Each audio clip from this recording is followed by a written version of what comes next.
எம்ஜிஆர் அவர்களுடைய முதல் தேர்தலில் கூட இந்த அளவுக்கு ஒரு ஓட் பர்சன்டேஜ் வாங்கல அப்படின்ட்டு நிறைய பேர் சொன்னாங்க. ஆனா நீங்க டிவி கேட்க அவ்வளவு நீங்க ஆதரிச்சிருக்கிறீங்க. நான் எம்ஜிஆர் அவர்களோட எல்லாம் நான் கம்பேர் பண்ணல. எம்ஜிஆர் தான். ஆனா நாம பெரியார், அண்ணா, எம்ஜிஆர் அவர்கள் வழியில ஒரு அன்பா உழைக்க வந்த உங்க விஜய், அவ்வளவுதான். 1977 நீங்க போடாத ஓட்ட 2026 நீங்க போட்டிருக்கிறீங்க. என்ன ஒண்ணு, இன்னும் கொஞ்சம் அதிகமா ஆதரிச்சிருந்தீங்கன்னா கொஞ்சம் நல்லா வந்திருக்கும்.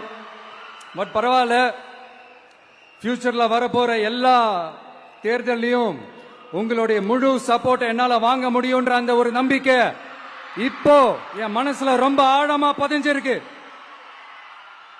ஏன்னா நீங்க அமைச்சு கொடுத்திருக்கிற இந்த ஆட்சியில எல்லா நன்மைகளையும் நீங்க கண்கூடா பார்க்க தான் போறீங்க அப்படின்ற அந்த கான்பிடன்ஸும் இப்ப என் மனசுல ரொம்ப ஆழமா பதிஞ்சிருக்கு.